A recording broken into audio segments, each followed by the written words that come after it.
Hi, welcome to another episode of the Out of Office Club.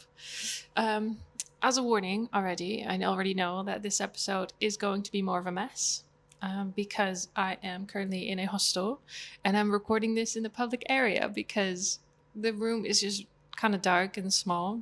And this is nicer because I've actually got light here. But that also means a lot more influence from things around me. So people probably will walk past.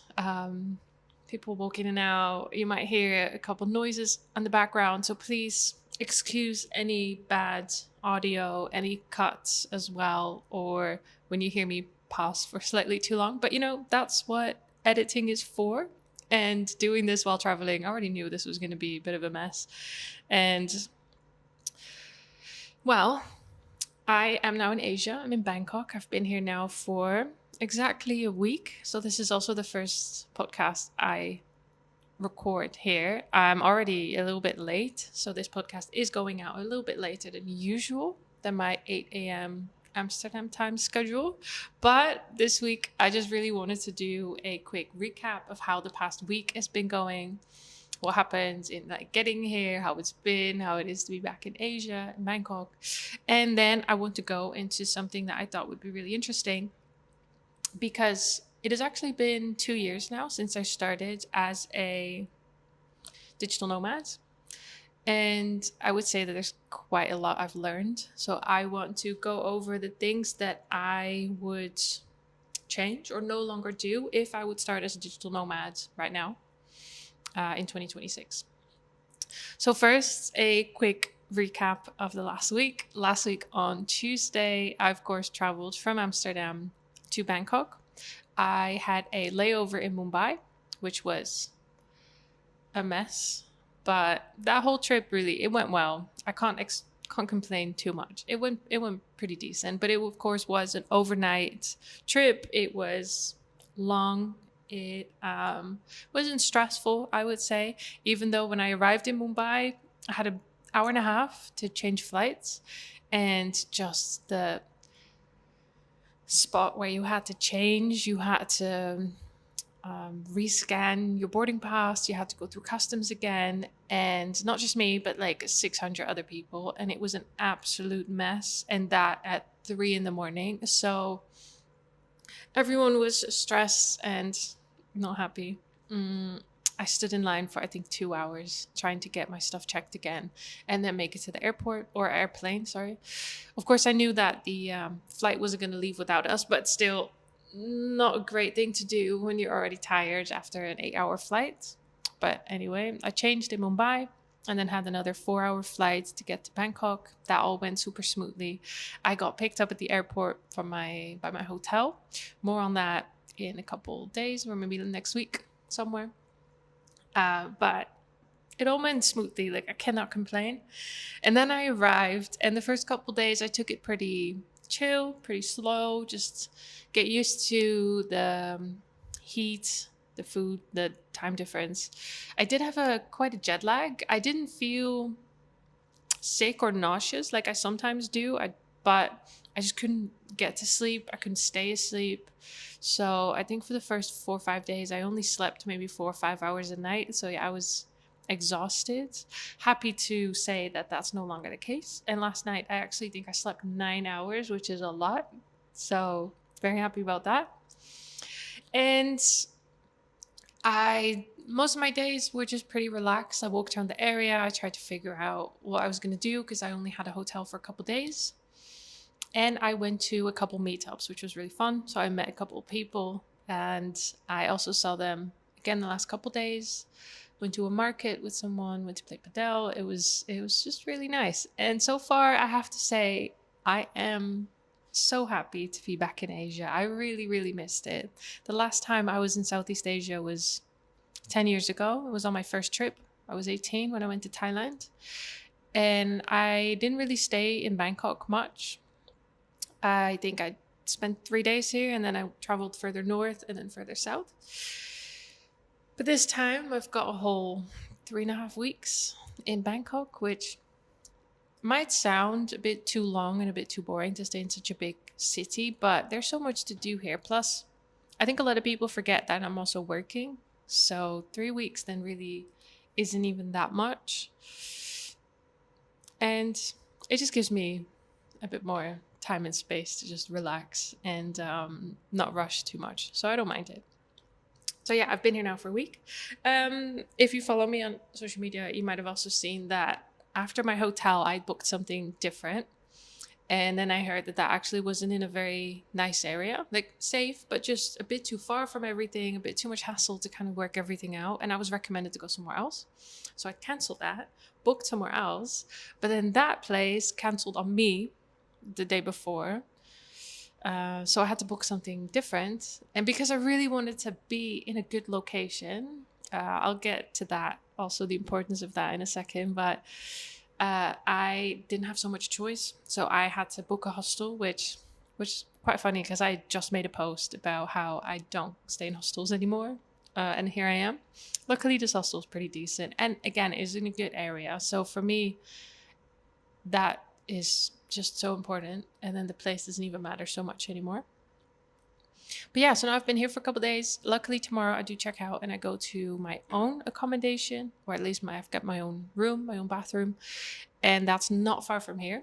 So I'm happy that I still get to be in the same area because I also found a nice gym here. I found some nice restaurants. If you're thinking that I'm really like shiny and oily, you would be right. I got a massage like an hour ago, which was amazing.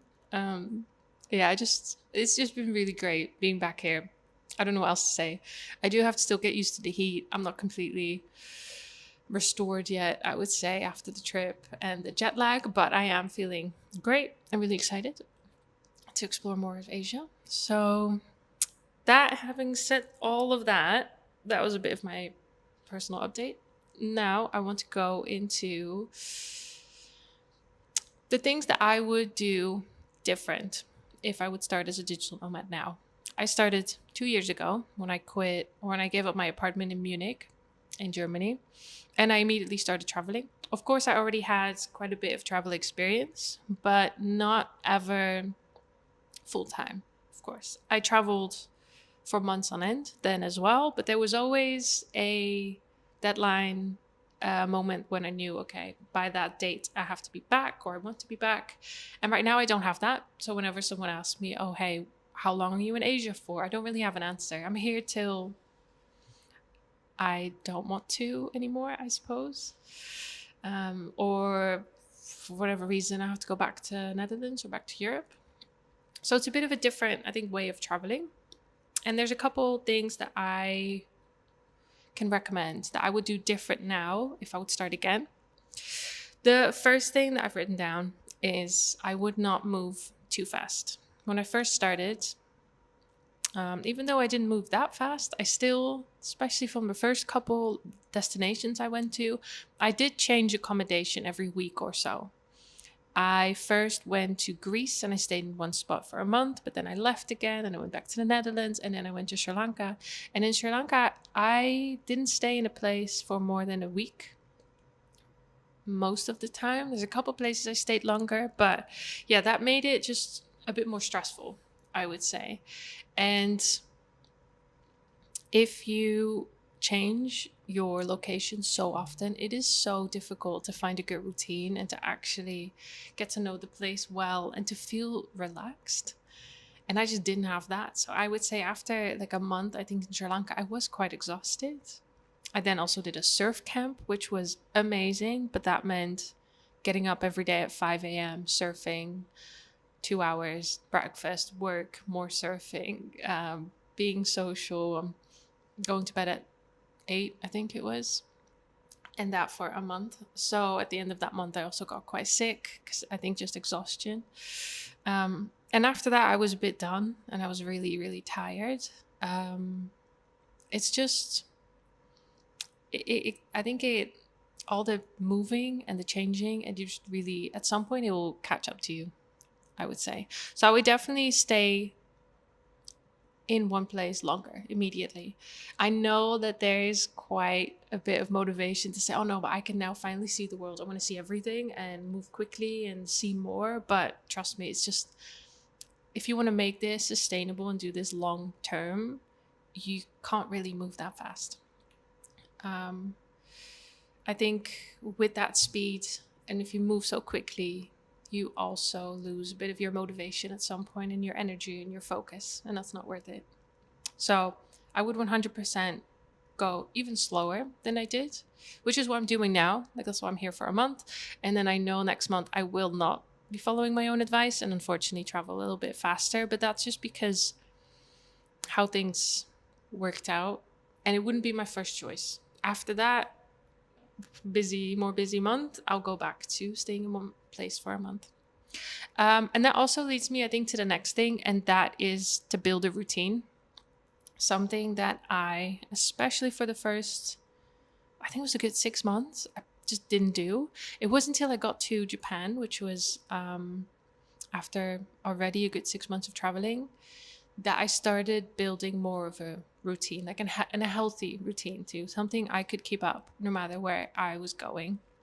It is really nice to go and travel and see all these places and see what the day brings. But in the end, I feel like if you have a certain routine when you're back home, or what you had back home, because I definitely had quite a routine when I was back in university and when I lived in Germany as well. And I immediately gave up on all of that when I started traveling. And I think that's the wrong mindset. That's just not, again, that works if you're on a trip for a couple weeks or a couple months, but not if you want to do this full time. And I think you really have to be clear on, okay, what is the routine that I want to have, something that I can keep doing no matter where I go, and stick to that. Travel is kind of secondary and you're still traveling, but your routine and your work and your health, I think all of that always comes first. So for example, in Germany, I was eating quite healthy. I didn't go out for dinner much, especially because it was very expensive there. I went to the gym 3-4 times a week, and I woke up at the same time almost every day. It was quite organized, I would get up, do my morning routine, work, go to the gym. Sounds very boring, which I mean it was, and it's also the reason half why I left. But that routine in itself, though, was really good. And it is something that I gave up on immediately when I started traveling. So I didn't go to the gym anymore. I didn't set an alarm. I just did whatever. And I worked random hours. And then very quickly, plus, of course, the moving very frequently, it just messed everything up a little bit. And then I got to Japan and I realized I'm actually feeling demotivated. I'm feeling unfit. I am a bit lost. And I started rebuilding my routines. And most important for that for me was sports. I've always been very active. So why would I let that go when I started traveling? I love sports. So that to me just meant, okay, I have to keep doing that. So I was in Tokyo then. I found a gym around the corner and I started going 3-4 times a week. After Japan, I went back to the Netherlands and then I went to Spain and I kept that up. So both in the Netherlands and in Spain, I still had a gym membership. I went to the gym. So I immediately felt better. And I've been trying to keep that up everywhere. It's not always easy, and I have not done that for a while as well.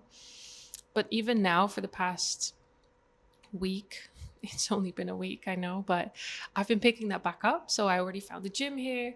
I've been eating healthier. I yesterday went to play padel, which has been really nice. And those are all the things that I just notice what an impact they have on me, to have more of that routine of even just going to the gym, making sure that I do my work, between certain hours and not whenever, so that I'm not working at 3 a.m. and sleep better. And it just makes such a big difference. And now I still don't feel like it is getting boring. It's not the same as when I was back in Germany, because I felt like there I had this routine, but then nothing to kind of make it fun.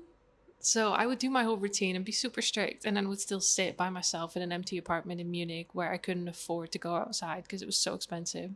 And now, whenever I do have that free time, which I do quite often, I can go and explore Bangkok or wherever it is that I am. So I think it is worth it.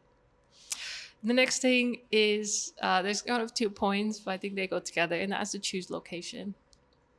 When I started, I would pick the apartment that looked nicest, to be very blunt. I just picked what I thought looked nice. I didn't pick based on things that actually matter, which for me was or is, and I think they will probably be the same for everyone, or at least similar. Walkability. So that has to do with the location. Like, how easy is it for me to get to groceries, to get to a gym, to maybe find a good place to work, whether that is a cafe or an actual co working spot, public transport, and of course, safety.